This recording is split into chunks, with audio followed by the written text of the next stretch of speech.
आदाब, नमस्ते, सत श्री अकाल दोस्तों। मैं तबरेज़ मंसूरी फिर एक बार आपका बहुत बहुत स्वागत करता हूं हमारे इस यूट्यूब चैनल में, जिसका नाम है बिंदास बोलो। हमेशा की तरह इस बार भी मैं एक नई और अद्भुत कहानी के साथ आपके सामने पेश हुआ हूं। 13 अगस्त 2024 को माता पिता एक स्थानीय पुलिस स्टेशन में जाकर कंप्लेन लिखाते हैं कि हमारा बेटा रात भर घर पर आया नहीं है और वो कभी ऐसा करता नहीं है। उसकी आदत ये नहीं है, बल्कि वो हमेशा जल्दी घर पर आ जाता है और वो माँ बाप की बहुत फिक्र करता है। और उसने ये कह के गया था कि मैं अभी थोड़ी देर में वापस आता हूँ, पर वो अब तक लौटा नहीं। हमें कुछ अनहोनी होने की आशंकाएं हैं। दूसरे दिन मुजफ्फरनगर से पुलिस को एक फ़ोन आता है और कोई शख्स कहता है कि यहाँ पर चौराहे पर एक बोरी है, बोरी पड़ी हुई है, बोरी के अंदर एक सूटकेस है। वो सूटकेस में से किसी की लाश नज़र आ रही है। पुलिस तुरंत मौका वारदात पर पहुँचती है। पहुँचकर जायज़ा लेती है पुलिस, और पुलिस देखती है वहाँ पर एक बोरी है और उसके अंदर सूटकेस है। पुलिस उसको खोलती है, उस बोरी को बाहर निकालती है, सूटकेस को बाहर निकाल कर जब खोलती है पुलिस उसका ज़िप, तो देखती है पुलिस कि उसके अंदर एक जवान लड़के का शव पड़ा है। पुलिस मौके पर जो भी एविडेंस कलेक्ट कर सकती है वो सब लेती है पुलिस, और बॉडी को पोस्टमार्टम के लिए भेज देती है। इन्वेस्टिगेशन शुरू होता है। इन्वेस्टिगेशन में पता चलता है कि जयप्रकाश नाम का ये व्यक्ति है। इन्वेस्टिगेशन में वो ऐसे पता चलता है क्योंकि एक दिन पहले 13 अगस्त को जो कंप्लेन आती है, माता पिता कंप्लेन लिखाते हैं, पुलिस उनको फ़ोन करती है, बुलाती है और कहती है कि हमको बॉडी मिली है। वो लोग आकर चेक करते हैं। चेक करके वो लोग तुरंत अपने बच्चे की बॉडी को पहचान लेते हैं और वहाँ से इन्वेस्टिगेशन शुरू होता है। पता चलता है कि जयप्रकाश नाम है और ये मुजफ्फरपुर का रहने वाला है। जयप्रकाश अपने घर में सबसे छोटा था और वो पढ़ाई में बहुत एक्टिव था, बहुत अच्छा था, उसका दिमाग तेज़ था और वो इंजीनियर बन चुका था और उसका एक जॉब भी था, वो जॉब भी करता था। वहीं पर जहाँ पर ये इंजीनियर बन गया था पढ़ लिख कर और जॉब भी कर रहा था, अच्छी कमाई भी कमा रहा था, वहीं पर उसका अफेयर एक लड़की से चल रहा था जिसका नाम ललिता था। उसके पड़ोस के गांव में रहती थी और दोनों का बहुत अच्छा रिलेशन था। और रिश्ते में जयप्रकाश की ममेरी बहन की ननद लगती थी ललिता, और पास ही के गांव में रहती थी। अक्सर जयप्रकाश उसे मिलने जाया करता था। रिश्तेदारी के हिसाब से दोनों का अक्सर मिलना जुलना होता था और फ़ोन पर बातें होती थी इनकी। ललिता बीपीएससी यानी कि बिहार पब्लिक सर्विस कमीशन का एग्ज़ाम दे रही थी। इस एग्ज़ाम की वजह से वो एक अलग अपना पटना में कमरा लेकर रह रही थी ताकि उसको पढ़ाई करने में और वहाँ पर जहाँ पर वो एग्ज़ाम दे रही थी वहाँ से उसको आने जाने में आसानी हो। दरअसल इन दोनों का प्रेम संबंध 2021 से चल रहा था। भले ही दोनों दूर रहते थे पर एक दूसरे के एकदम से कनेक्शन में रहते थे डेली रूटीन में, यानी कि रोज़ फ़ोन कॉल करना, वीडियो कॉल करना, और अक्सर जयप्रकाश उसे मिलने जाया करता था। और जब भी ये दोनों मिलते तो ये लोग जो मिलते थे उसका एक वो लोग इसको एक सुनहरा पल मानते थे और उसको हमेशा ये लोग मोबाइल के कैमरा में कैद करते थे, फ़ोटो और वीडियो के माध्यम से। जयप्रकाश अपनी कमाई में से एक मोटी रकम ललिता को दिया करता और ललिता भी अक्सर उससे पैसे की डिमांड किया करती उसके निजी खर्चे के लिए, और जयप्रकाश भी खुशी खुशी उसको अपनी कमाई में से हिस्सा देता था। धीरे धीरे इन दोनों का घर वालों को पता चला और जयप्रकाश ने अपने घर वालों को राज़ी कर लिया। वहीं पर ललिता ने भी अपने घर वालों को राज़ी कर लिया। ललिता के घर वाले जयप्रकाश के घर में गए बात करने के लिए शादी की, मगर इत्तेफाक से ऐसा हो गया कि उस समय जयप्रकाश के पिताजी वो घर पे थे नहीं, कहीं किसी काम से किसी दूसरे गांव में गए थे और वो उस दिन घर पर नहीं आने वाले थे। इसलिए इन लोगों ने सोचा कि हम लोग दोबारा फिर बात करेंगे, पर इत्तेफाक की बात है कि फिर कभी इस मुद्दे पर बात नहीं हो पाई और इनकी शादी नहीं हो पाई। वो क्यों नहीं हो पाए और क्यों इस मुद्दे पर बात नहीं हो पाई, ये हम जानने की कोशिश करते हैं। 2024 अगस्त में ललिता ने जयप्रकाश को मिलने के लिए बुलाया। जब जयप्रकाश अपने गांव में था और काम में बिजी था, इसने कहा कि मैं अपने घर वालों को इसने कहा कि मैं अभी आता हूँ थोड़ी सी देर में, और ये वहाँ पर गया। दूसरे ही दिन यानी 14 अगस्त 2024 को बोरी में उसकी लाश मिली और उसके जिस्म पर कई सारे घाव के निशान थे।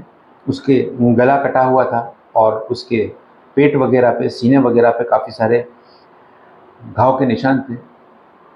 जयप्रकाश के अंतिम संस्कार के बाद पुलिस ने बहुत इन्वेस्टिगेशन किया और पुलिस को कहीं से कुछ भी पता नहीं चल रहा था, मगर उसी के 100 मीटर की दूरी पर एक सीसीटीवी कैमरा पुलिस को मिला, जिसमें 3 लोग दिखाई दिए।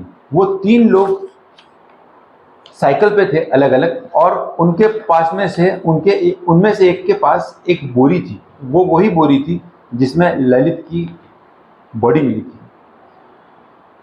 वो बोरी के हिसाब से पुलिस ने सीसीटीवी को अच्छे से खंगाला और फिर एक रविंद्र नाम के लड़के को गिरफ्तार किया, पर उससे कुछ खास हासिल नहीं हुआ। यानी उसने कुछ खास नहीं बताया पुलिस को उलझाता रहा। यह होने के बाद भी जयप्रकाश की मौत की गुत्थी नहीं सुलझी। फिर जयप्रकाश की मां ने पुलिस को खुद जाकर कुछ ऐसी ऐसी बातें बताई जिससे पुलिस को ये गुत्थी सुलझाने में बहुत आसानी हुई। जयप्रकाश की मां ने बताया कि 2021 में ललिता का और जयप्रकाश का प्रेम संबंध की शुरुआत हुई थी और दोनों एक दूसरे से बहुत ज़्यादा प्रेम करते थे। ललित अपने पैसे का यानी अपने पगार का एक बड़ा हिस्सा उसको दिया करता। बाद में अचानक ललिता ने इससे मुंह मोड़ ली, यानी कि इसको इग्नोर करने लग गई। वो पता नहीं क्यों उसने इग्नोर करने लगी, और हम लोगों ने भी, इसकी माँ ने बताया जयप्रकाश की, हम लोगों ने भी इसे बहुत समझाया जयप्रकाश को कि जाने दे, इसको छोड़ दे, इसका पीछा छोड़ दे, किसी दूसरी लड़की से शादी कर। पर ये कहता था कि मैं इससे पहले से बहुत प्यार करता हूँ और मैं इसको हर महीने का खर्चा देता हूँ, मैं इसको कैसे भूल सकता हूँ, मेरे दिमाग से ये निकलती नहीं है, मैं इसके प्यार में पागल हो जाऊँगा, अगर ये मुझे नहीं मिली तो मैं आत्महत्या कर लूँगा। वो ऐसा कहता था।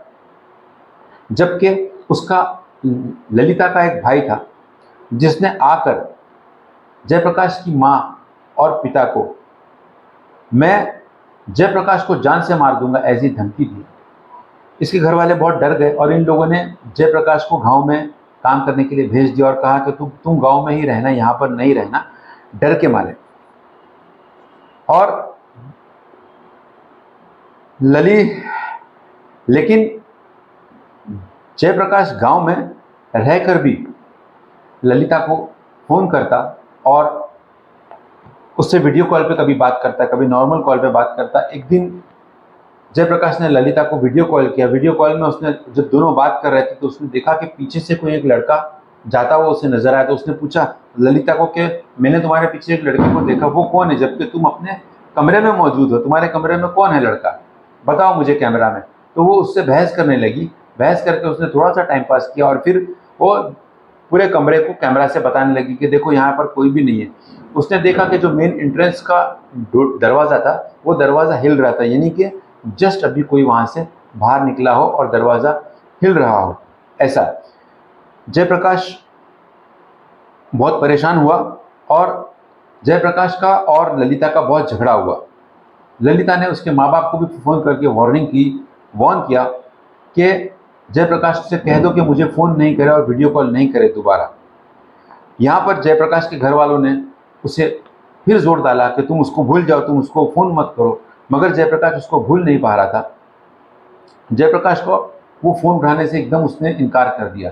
ललिता ने, ये बार बार फ़ोन कर रहा था पर ललिता फ़ोन नहीं उठा रही थी, गुस्से के मारे।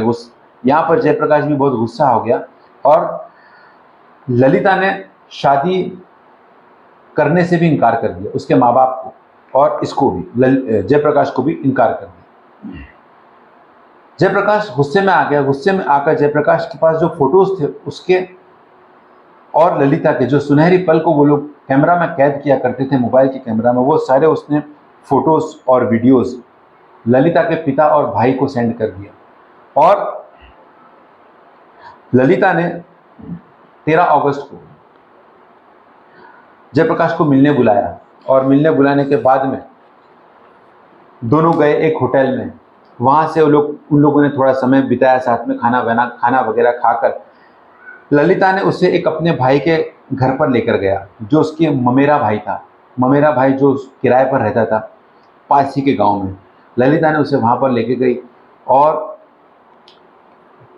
इसे क्या पता था कि वहाँ पर उसकी मौत इंतज़ार कर रही है। जयप्रकाश वहाँ पर जैसे ही गया, उस कमरे में उसका ममेरा भाई और उसके और 2 भाई थे। ये तीनों ने मिलकर उसको मारना स्टार्ट कर दिया और मार मार के उसे अधमरा कर दिया और फिर धारदार हथियार से उसके ऊपर हमला किया। उसको चाकू छुरी से मारा गया और जब वो मर गया, मरने के बाद में इन लोगों ने उसकी बॉडी को एक सूटकेस में डाला, मगर वो सूटकेस की चेन खराब थी, पूरी चेन नहीं लग रही थी, आधी चेन खराब थी। इसके लिए वो सूटकेस को एक बोरी में इन लोगों ने डालकर एक चौराहे पे छोड़ कर आए और फिर वहाँ से किसी ने फ़ोन किया पुलिस को और फिर ये सारी कार्रवाई शुरू हुई। पुलिस ने इन सारे लोगों को अरेस्ट किया है। अभी ये लोग अंदर है। अभी तक इस केस का कोई फैसला नहीं हुआ है, सिर्फ तारीख चल रही है। अब देखते हैं इस केस का फैसला क्या होता है। ये वीडियो मेरा आपको बताने से आपको डराने का मकसद नहीं है, बल्कि यही मकसद है कि होशियार रहिए, अपने दिमाग को एकदम तेज़ रखिए, हर जगह जाने आने से पहले 100 बार सोचिए और अपनों के साथ रहिए। ललिता ने ये जो कदम उठाई, मुझे लगता है कि इसके सिवा और काफ़ी सारे रास्ते थे। ये अपने घर वालों को और उसके घर वालों को बिठाकर एक फ़ैसला कर सकती थी और शायद जब दोनों के घर वाले बैठते तो जयप्रकाश को भी मानना पड़ता और जयप्रकाश को भी इसे छोड़ना पड़ता। ललिता कहीं और शादी कर लेती और जयप्रकाश कहीं और शादी कर लेता और आज ये लोग खुश होते।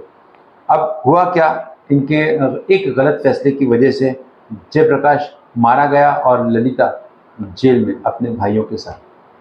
तो ये थी आज की कहानी। फिर मिलेंगे एक नई और अद्भुत कहानी के साथ। तब तक के लिए मुझे इजाज़त दीजिए। आदाब।